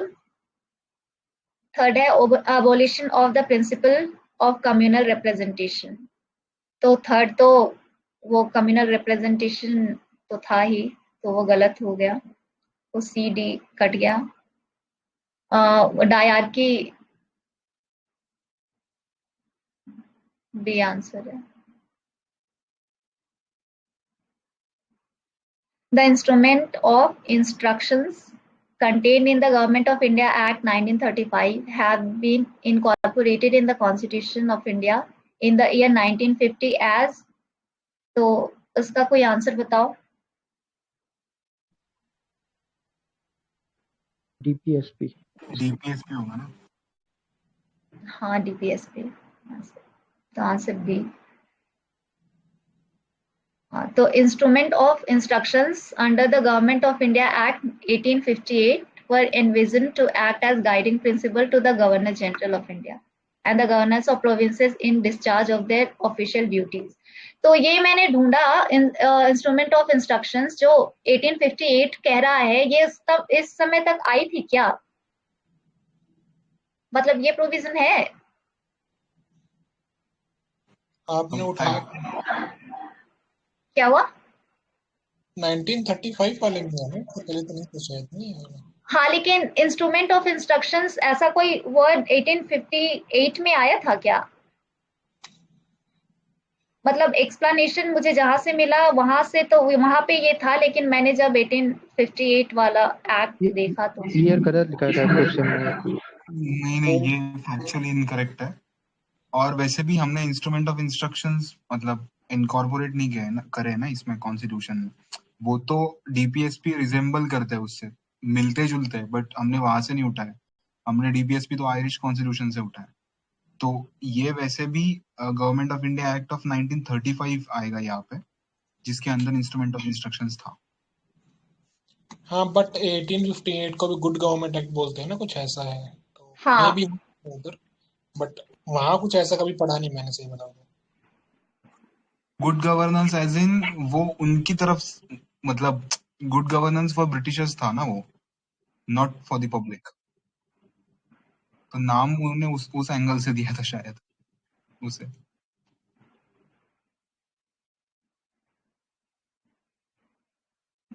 तो हो सकता है ये गलत है, 1858 नहीं होगा, ये 1935 होगा। डॉक्टर बी आर अम्बेडकर ने बोला था directive principle of state policy resembles the instrument of instruction under the government of India Act 1935। ठीक है,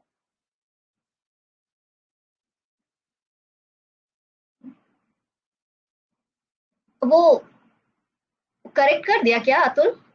वो 1935 कर दो ऊपर। हाँ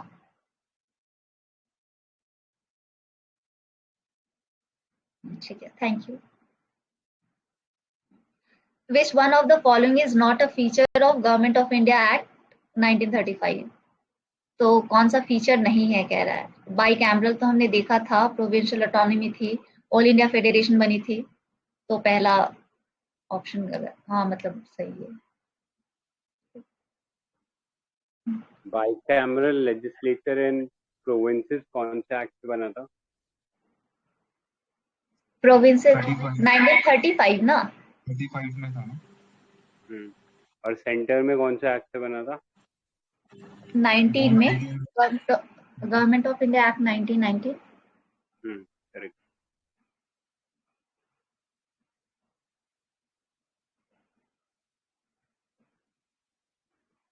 The Montagu-Chelmsford reforms of 1919 recommended granting voting rights to all the women above the age 21। Second statement है, the Government of India Act of 1935 gave women reserve seat in legislature। तो ये इसका आंसर, पहला वाला स्टेटमेंट तो मैंने देखा नहीं, और दूसरा वाला स्टेटमेंट है ये तो सही है, रिजर्व सीट, लेकिन किसी किसी इंस्टीट्यूशन ने इसका आंसर सी दिया है। अरे वो ऑल मतलब कुछ ही था, मतलब 1935 वाले में भी 14% पॉपुलेशन को मिला, तो 19 वाले में मतलब ऑल को कैसे मिलेगा? पहले तो वही गलत हो जाएगा ना। और वो कुछ प्रोविंस में दिया था ना 1 या 2% वुमेन को, कुछ ऐसा था उसमें। ऑल को तो कभी नहीं, मतलब ब्रिटिश टाइम में कभी नहीं मिला, मैन को ही नहीं मिला, वुमेन को भी नहीं मिला, तो किसी को नहीं मिला। हाँ प्रॉपर्टी बेस्ड था, फिर मैरिज भी क्राइटेरिया था। ठीक है, हाँ अपर क्लास वुमेन को दिया। आई थिंक डाउट तो यहाँ पे सेकंड स्टेटमेंट में है काफी आंसर की, इसमें तो सेकंड स्टेटमेंट में झोल दिखा रहा है। फर्स्ट तो वैसे भी इनकरेक्ट है, तो सी तो हो ही नहीं सकता। तो बी या डी में डाउट है। सेकंड का पता नहीं, कुछ लोग श्योर बोल रहे हैं, कुछ लोग डाउट नहीं क्या है नहीं सेकंड में? लेकिन हमने डिस्कस देखा किया ना था अभी। अभी डिस्कस किया भी था ना, वो एक्सटेंड हुआ था हाँ हमको। हाँ एक्सटेंड हुआ था, बट वो मतलब ठीक है, पता नहीं मैंने कौन सा इसमें तो डी आंसर देखा इसका। नहीं, अभी नहीं, हमने वो ये क्या ना, डिप्रेस्ड क्लास विमेन। ओके।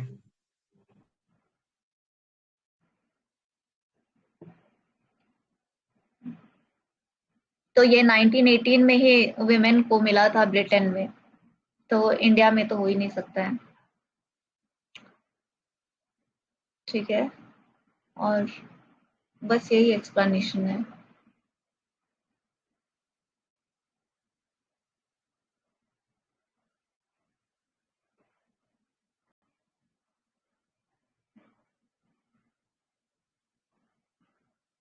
ये पढ़ूं पूरा? अरे नहीं नहीं, हो गया, मतलब क्या हाँ ठीक है।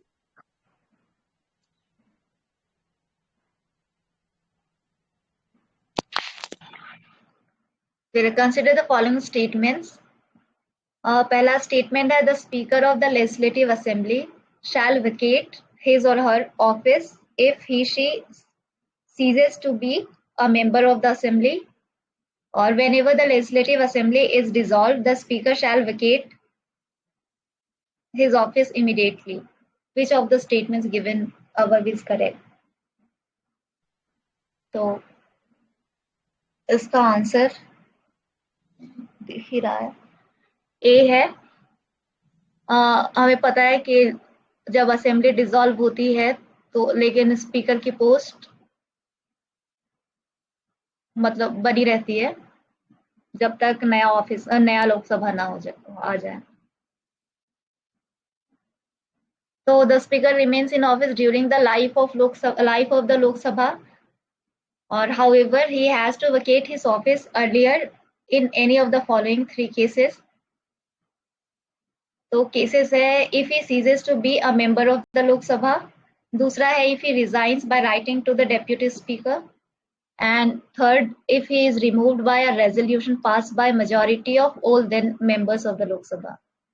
और ऐसा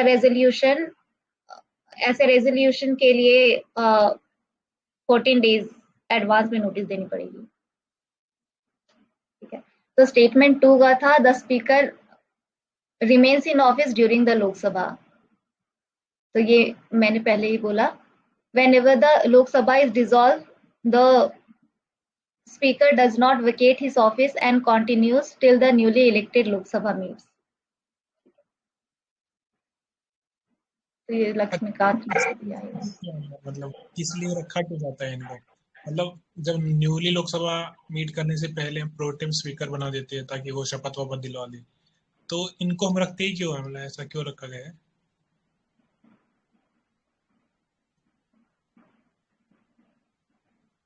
लेकिन प्रोटेम स्पीकर के इलेक्शन में भी तो स्पीकर का ही हाथ होता है ना? इसमें तो नहीं, प्रोटेम स्पीकर तो प्रेसिडेंट वो करता है, और वो प्रेसिडेंट ही उसको जो पहली मीटिंग होती है ना उससे पहले ही उसको वो क्या कहते हैं, शपथ को क्या कहते हैं, उसको दिला दी जाती है, प्रेसिडेंट दिला देता है उससे शपथ पहले ही। मतलब ये कुछ नहीं करते, ऐसा भी नहीं है कि ये कुछ मतलब कि नए जो एमपी बने उनको शपथ दिलाते होंगे, वो प्रोटेम स्पीकर काम करता है, बस ये ऐसे ही पोस्ट पे बने रहते हैं। नहीं, वैसा है कि speaker is the chairman of जो पार्लियामेंट्री कमेटी है, उसमें business advisory committee, rules committee और जनरल पर्पस कमेटी, उसका चेयरमैन होता है स्पीकर। मतलब all the parliamentary committees of the Lok Sabha. हाँ, चेयरमैन तो होते, फिर यहाँ पे कैसे लिंकेज है ये बता पूछ रहा हूँ मैं। अरे वो कन्वेंशन होगा, मतलब पोस्ट कंटिन्यू रहनी चाहिए ऐसे करके, या फिर कुछ अपॉइंटमेंट्स होती होंगी। ठीक है, लॉजिक तो पता नहीं यार इतना। ठीक है सर।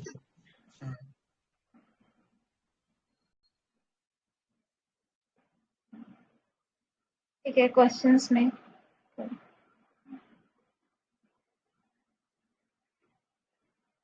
क्वेश्चन है, regarding the office of the लोक सभा speaker consider the following statements.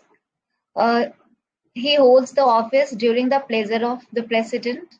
Second है, he need not to be a member of the Lok Sabha at the time of his or her election, but has to become a member of the House within 6 months from the date of his election. Third statement है, if he intends to resign, the letter of his resignation has to be addressed to the deputy speaker. तो ये third तो सही है, हमने देखा है. Second statement है, जो इलेक्टेड मेंबर्स होते हैं उसमें से ही स्पीकर उन्हें इलेक्ट करना पड़ता है. तो at the time of election वो मेंबर ही होता है.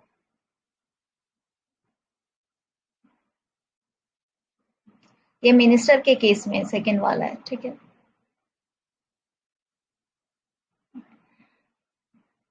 फिर consider the following statements. The Speaker of Lok Sabha has the power to adjourn the House sine die, but on prorogation, it is only the President who can summon the House. Unless sooner dissolved or there is an extension of the term, there is an automatic dissolution of the Lok Sabha by efflux of time at the end of the period of 5 years, even if no formal order of dissolution is issued by the President. Third statement है, the Speaker of Lok Sabha continues in office even after the dissolution of House and until immediately before the first meeting of the House. तो third हमने अभी देखा. तीनों ही सही लग रहे हैं. सेकेंड भी सही है. गलत है. गलत क्यों है? तीनों करेक्ट है बोल रहा हूँ. हाँ सही. हाँ सही है. तीनों सही है.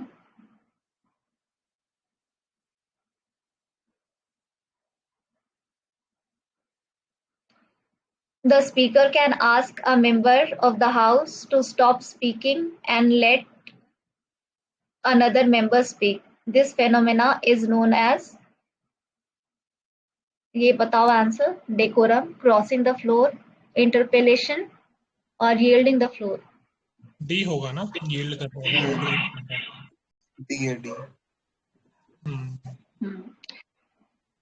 ये सारे टर्म्स लक्ष्मीकांत ने दिए नहीं है ना. मतलब डेकोरम मेंटेन करनी पड़ेगी, ये स्पीकर के फंक्शन में दिया हुआ है. लेकिन बाकी crossing the floor, interpellation, yielding the floor, ये सब है क्या? नहीं, ये तो पीवाईक्यू में फर्स्ट टाइम देखा था मैंने. तो तभी से ध्यान मेरा मतलब दिमाग में बैठ गया.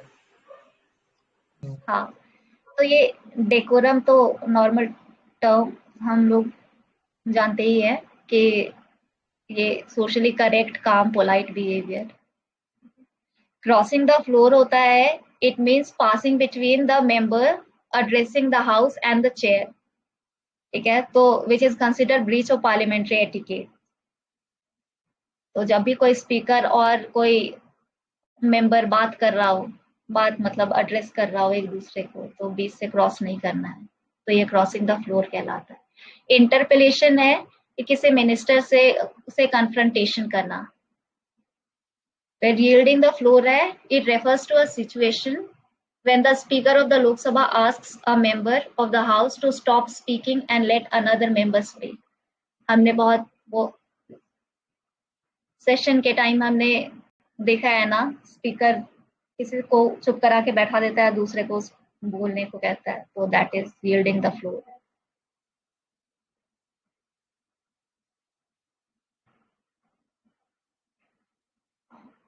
Which one of the following reflects the nicest appropriate relationship between law and liberty? तो ये appropriate relationship पूछ रहा है law और liberty. law का क्या implication होगा liberty को. तो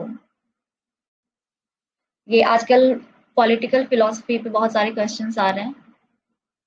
आंसर है B. तो ठीक है. तो लिबर्टी और फ्रीडम, तो लिबर्टी का मतलब है एब्सेंस ऑफ रेस्ट्रेंट.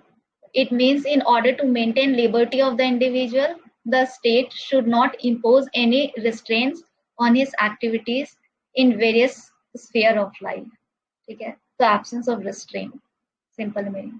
तो लिबर्टी और फ्रीडम में क्या डिफरेंस है? दोनों सेम ही लगता है देखने में, लेकिन liberty entails the responsible use of freedom under the rule of law without depriving anyone else of their freedom. तो मतलब मेरी लिबर्टी से किसी और को परेशानी ना हो, तो दैट इज लिबर्टी। और फ्रीडम एक ब्रॉडर टर्म है which represents a total lack of restraint or the unrestrained ability to fulfill one's desire। मतलब आपको खुली छूट मिली है। तो ये स्टेटमेंट है where there is no law there is no freedom।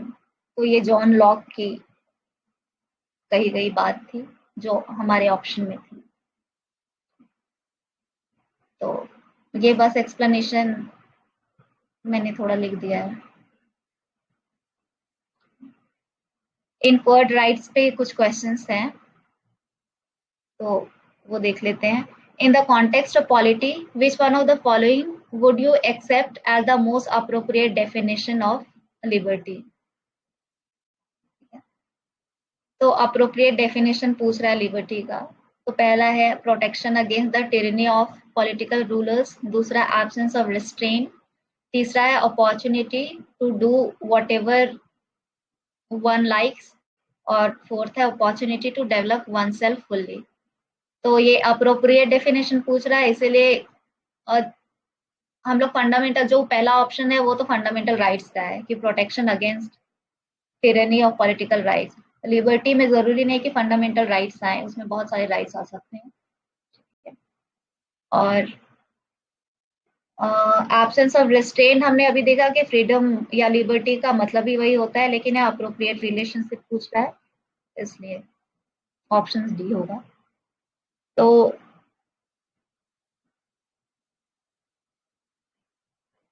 हाँ, वहाँ पॉजिटिव लिबर्टी और नेगेटिव लिबर्टी का वो दिया हुआ था। तो पॉजिटिव लिबर्टी में आता है position of power and resource to fulfil one's own potential. It is the freedom from internal constraint. तो जहाँ इंटरनल कॉन्स्ट्रेंट्स की बात आती है वो वैसी लिबर्टी पॉजिटिव लिबर्टी कहलाती है, और नेगेटिव लिबर्टी जब हम पे एक्सटर्नल रिस्ट्रेंट्स पड़ता है तो दैट इज नेगेटिव लिबर्टी। मतलब हमारे एक्शन से किसी और को परेशानी ना हो, इसके लिए अगर स्टेट रिस्ट्रेंट लगाती है तो दैट इज नेगेटिव लिबर्टी। तो article 21 provides for positive liberty. ठीक है, और right to privacy is protected as an intrinsic part of right to life and personal liberty. Which of the following in the Constitution of India correctly and appropriately imply the above statement? तो हमें पता है जहां भी right to life आए article 21, तो option C correct होगा। तो article 21 and the freedoms guaranteed in part 3। फिर कंसिडर द फॉलोइंग स्टेटमेंट्स। पहला है free and compulsory education to the children of 6 to 14 years age group by the state by the 76th amendment to the Constitution of India. दूसरा statement है Sarva Shiksha Abhiyan seeks to provide computer education even in rural areas. The third statement है education was included in the concurrent list by the 42nd Amendment 1976 to the Constitution of India। तो इसका answer बताओ। होगा ना सी 86। हाँ पहला ना, हाँ पहला 86। तो ये 86 कॉन्स्टिट्यूशन अमेंडमेंट जो 2002 वाली थी उसके अंडर, तो ये तीनों ही फंडामेंटल राइट्स, डीपीएसपी और फंडामेंटल ड्यूटीज, ये तीनों में अमेंडमेंट हुआ था। Article 21A, so it confers the right to free and compulsory education to children in the age group of 6 to 14 years। ठीक है, आर्टिकल 51A का के जो है वो It shall be the duty of parent or guardian to provide opportunities for education to their children. ठीक है, तो ये भी 6 से 14 साल का है। और आर्टिकल 45, तो ये डीपीएसपी में कहता है कि state shall strive to provide early childhood care and education to children below the age of 6 years। तो ये elementary education early childhood care की बात करता है, और बाकी दोनों ये एलिमेंट्री एजुकेशन की बात करता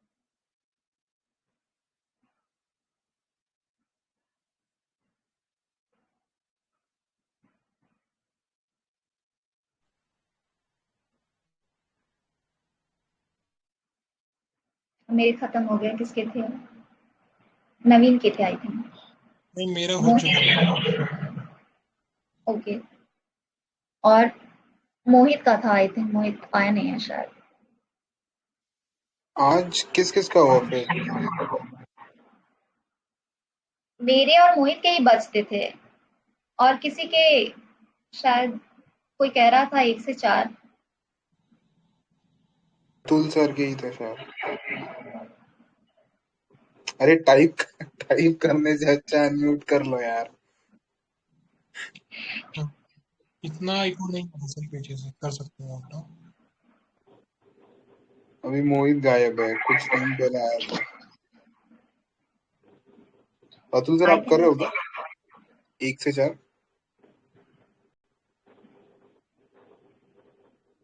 बंद करो।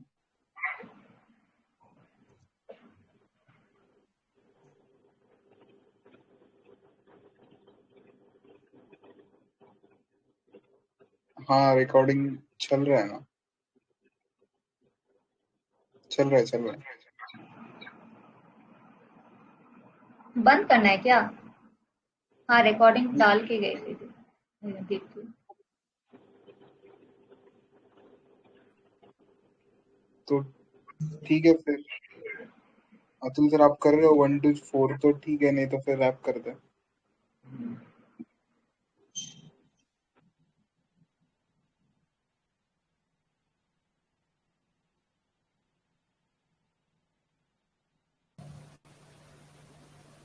हेलो, अरे एक्चुअली यार वो मेरे ब्लूटूथ की मतलब बैटरी खत्म हो गई, तो अभी बैकग्राउंड से नॉइस आएगा।